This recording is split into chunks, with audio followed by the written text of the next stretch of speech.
The family of the president front and center on the second night of the RNC, sprinkled with several guest appearances from the incumbent candidate himself. For the latest, we go to ABC's Terry Moran. Terry.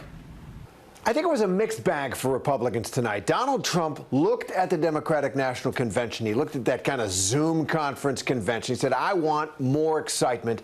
I want more pizzazz. And there were long stretches where that didn't happen tonight. There were some breakout moments. There's no question. I thought Kentucky Attorney General Daniel Cameron was a breakout star. We saw part of the future of the Republican Party, no question. And his retort to Joe Biden, his stinging rebuke of Biden, really.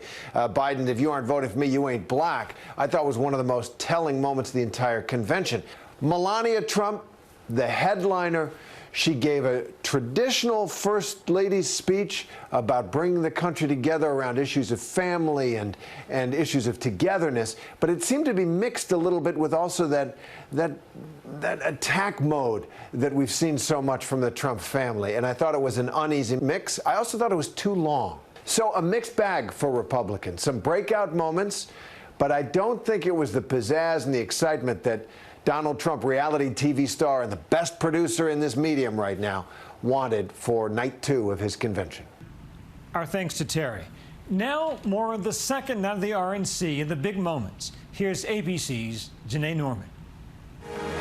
On the second night of the RNC, a highly anticipated speech by the First Lady. The past 3.5 years have been unforgettable.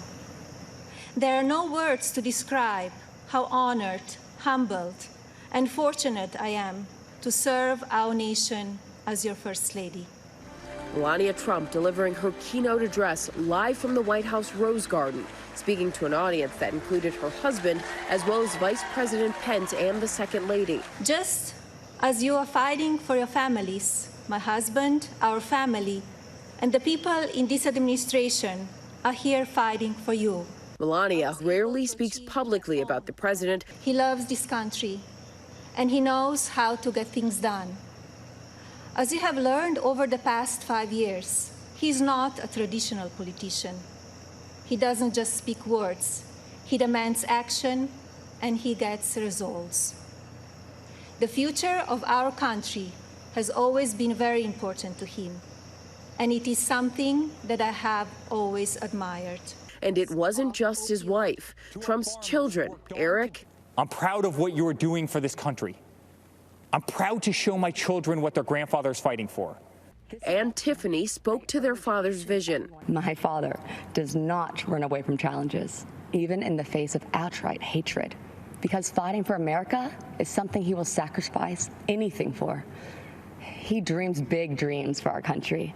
President Trump's leadership at the forefront of the evening's program. The RNC paying tribute to the 100th anniversary of women's suffrage, highlighting the women in the Trump administration. Winning over suburban women voters will be crucial to the president's re-election chances, a group the president has been vulnerable with. And tonight's lineup appealed directly to them. The First Lady speaking to mothers. I have a special message for the mothers of this country.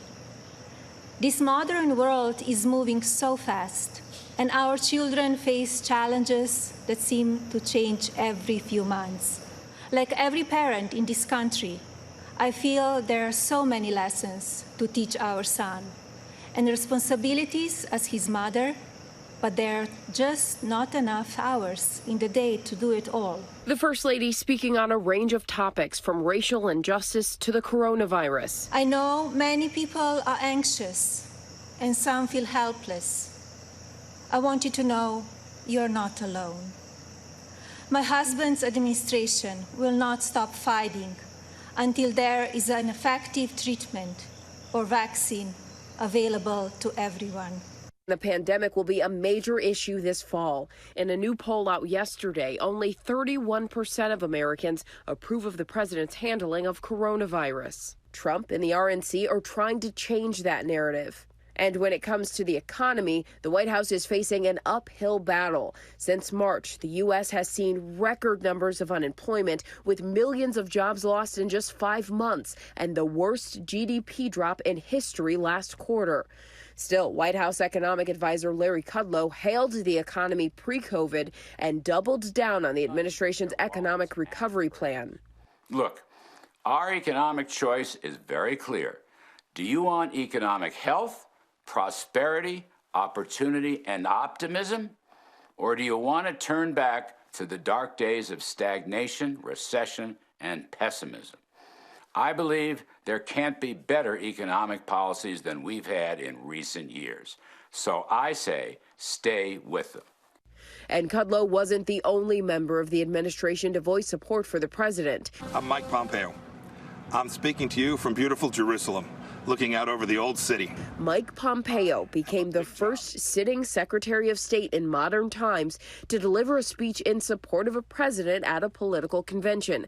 America's top diplomat spoke about Trump's global initiatives in this pre-recorded message, taped during an official overseas trip to Jerusalem. Delivering on this duty to keep us safe and our freedoms intact, this president has led bold initiatives in nearly every corner of the world. I'd like to introduce you to a few remarkable Americans. In a pre-taped video, Vice President Pence listening to voters' concerns on a range of issues, from school choice to pandemic response. What did the Paycheck Protection Program mean to your company as the coronavirus struck? Yeah, it was a huge, tremendous help and a big blessing. And so we applied, we were accepted really quickly. We're so grateful. Throughout the night, speaker after speaker echoed a chorus of support for the president. A key target, Trump's Democratic opponent, Joe Biden. He's a career politician who's never signed the front of a check and does not know the slightest thing about the American worker or the American business. This is not time to hand our government over to a washed-up career politician who will be nothing but a puppet of the radical left Democrats. The Biden-Harris vision for America leaves no room for people of faith. As night 2 of the RNC came to a close, Trump by his wife's side, a definitive moment for the president. But with only a couple days left in the 2020 convention, he will make a push to shore up his base while hoping to draw in more undecided voters. For Nightline, I'm Janae Norman.